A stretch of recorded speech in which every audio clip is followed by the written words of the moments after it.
Olá, nono ano, tudo bem? Hoje vamos dar início ao nosso capítulo 3 da disciplina de História, Segunda Guerra Mundial, e vamos começar fazendo uma análise sobre o nazismo e o fascismo. Então, nós já estudamos a Primeira Guerra Mundial, sabemos que ela ocorreu de 1914 a 1918, e a Segunda Guerra Mundial de 1939 a 1945, então duas grandes guerras no século XX.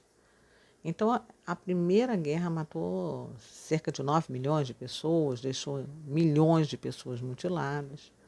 Os gastos militares nesse período de duração da Guerra de 4 anos contribuíram para enfraquecer muito a economia mundial, né? Porque fábricas, pontes, estradas precisavam ser reconstruídas. Já depois da Primeira Guerra, em 1922, né, a economia nos Estados Unidos ela estava numa excelente situação. Por quê? Porque os Estados Unidos, justamente pelo fato de estar localizado num outro continente, onde não fora o palco da guerra, porque o palco da guerra e a destruição foi no continente europeu, ele havia vendido alimentos, armamentos, medicamentos, enfim, ele havia contribuído muito com os países aliados e isso fizera com que houvesse um enriquecimento dos Estados Unidos, né? Então a população tinha um ótimo, excelente poder aquisitivo, a indústria era muito forte, era quase a metade da produção industrial do restante do mundo. Então ele estava muito bem economicamente, né? E depois souberam aproveitar as oportunidades. Por outro lado, né, a Alemanha, que dizia ter dificuldade em pagar as reparações da a Inglaterra e a França, né, porque ela ficou de vilã e fora punida, né, com pagamento de pesadíssimas indenizações, ela começa a dizer que não tem condição de pagar. Então, em 1929, aproximadamente, né, a agricultura e a indústria dos países europeus elas começam a se recuperar, já um pouco antes disso. Já começa a se recuperar, porque a guerra foi de 14 a 18, a Primeira Guerra, e reduziram com isso, evidentemente, suas compras aos Estados Unidos. Então, os Estados Unidos que produziam em grande escala, porque a indústria dos Estados Unidos era e é fortíssima, produz em grande escala, havia uma oferta muito grande de produtos. E com isso, houve uma redução nas vendas para o exterior. Então, isso vai provocar um desequilíbrio nas contas econômicas dos Estados Unidos, que ficou conhecida como a Grande Depressão. Então, no período mais grave da crise, que foi justamente, tem início em 1929, que é a grande Depressão, né, o crash da Bolsa de Valores, ou a quebra da Bolsa de Valores de Nova York, né, isso trouxe muito desemprego, então também a questão da mecanização da indústria nos Estados Unidos também contribuiu muito, não é, nesse primeiro momento, né, para que se perdessem postos de trabalho. E os investidores começam a vender as ações das mais diversas empresas e aí já não encontrava mais quem quisesse comprar e aí acaba justamente se criando todo esse desequilíbrio com a quebra da Bolsa de Valores de Nova York. Então, isso vai afetar a economia dos Estados Unidos, mas isso vai afetar não só os Estados Unidos, porque é preciso que cada vez mais nós entendamos que tudo está conectado, né? E já nesse período, já estamos falando do século XX, né? A crise já afeta a América do Sul. O Brasil teve problemas seríssimos porque nós produzíamos muito café e exportávamos para os Estados Unidos e ele para de comprar.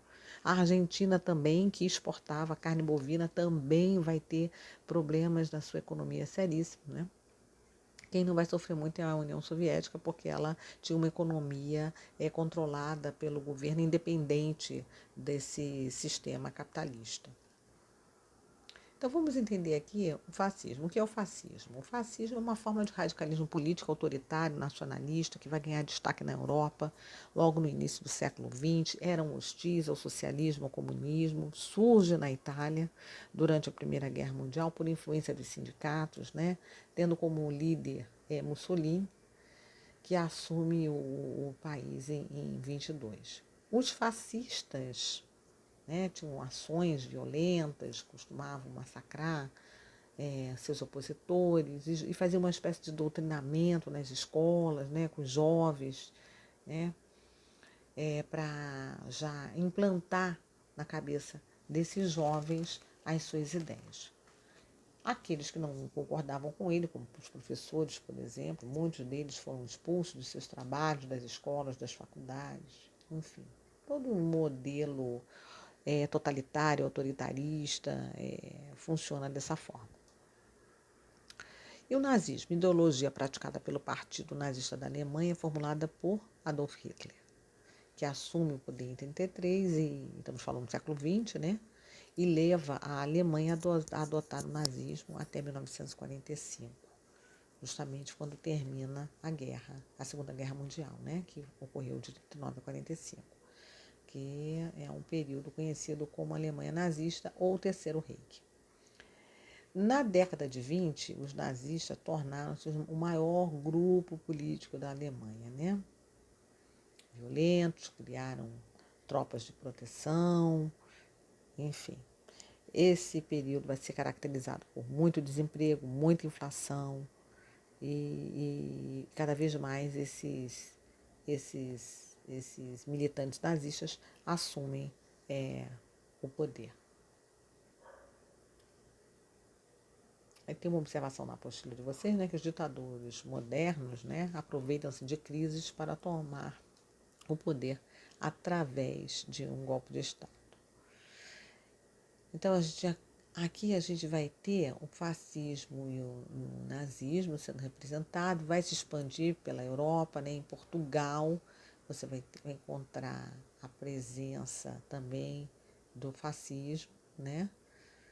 Em 1910, aí você tem a proclamação da República de Portugal aí posteriormente você vai encontrar aqui também explicando para vocês